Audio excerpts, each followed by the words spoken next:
Hey guys, welcome to Heomeoproductions, and today we are doing a Q&A. But first, let's get this Cafesuada started.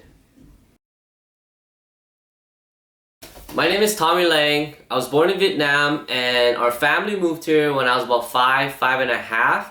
And so I would call myself Vietnamese Canadian. And for my age, you guys could take a guess down there because I think age is just a number. What is Heomeo? It's actually Heomeo. Think of it as a pig version of Romeo.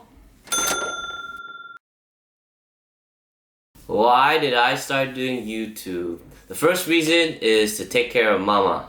And the second reason is to preserve culture through food. We will get right back to that, but first we need to get on this Cafesuada.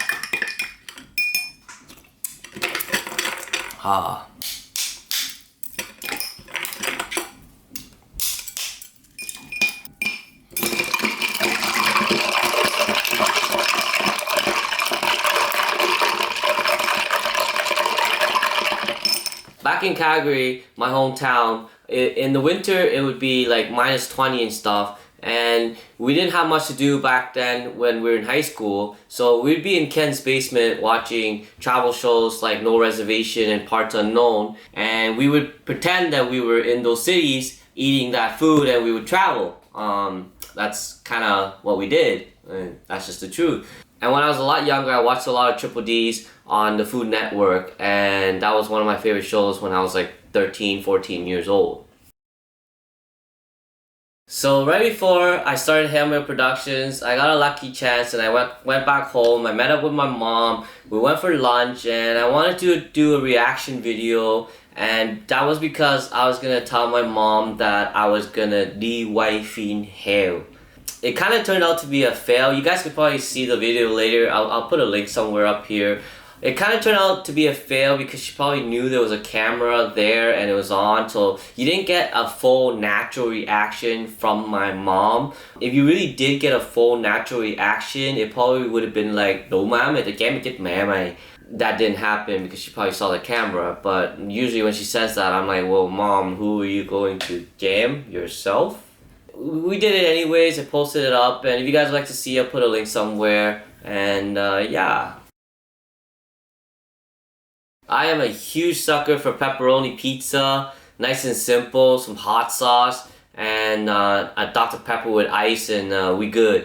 But every now and then, a little rambutan would be nice. Who doesn't like some jum at night?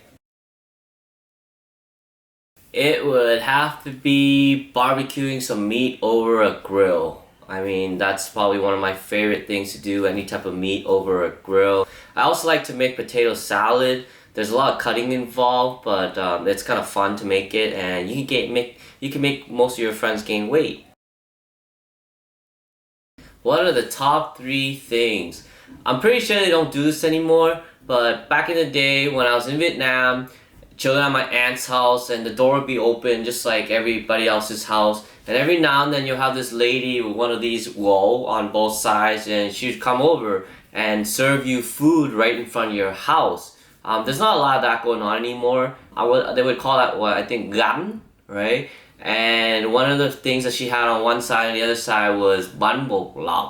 That was one of my favorite things to eat just because the chewiness of the bánh bột lọc and the fish sauce. The fish sauce and the onions, the green onions, is what really got me. And there's a lot of fish sauce and green onion in a lot of Vietnamese dishes, but with that bánh bột lọc that we used to have, that was just amazing. The second item would have to be fried catfish. Now, fried catfish in the Memphis and southern region, where I have some family and where my dad lives, it's not like your regular fish and chip. It's not deeply breaded, and it's got like a cornmeal, I believe, cornmeal breading. Super delicious with tartar sauce and some mac and cheese. And the last item would probably have to be any type of dry aged tomahawk steak. Steak is still one of my favorite things to eat, and it's very simple and delicious. Yes, I am currently watching over a 110-pound lion at home. You know, it's funny, a 15-year-old kid on IG asked me this question, and it was very interesting because it kind of inspired me to kind of also chase my other passion, which is cars. At the moment, with the resources that we have and the way things are right now, it's just a lot easier to make food videos than car videos, especially where I'm located at. But we will still chase that passion. If you guys want to see car videos, check out CHUYện, my other channel. I want to thank you guys for joining in on this Q&A. This is my very first Q&A, just so you guys can get to know me a little bit better. Drop a comment, let me know what you guys want to see me cook in the future. Right now, at the moment, we're probably going to do a lot of cooking videos since everybody's kind of locked down right now. I want to thank you guys very much for joining in and watching this. Subscribe to the channel if you haven't done so already. Bye bye.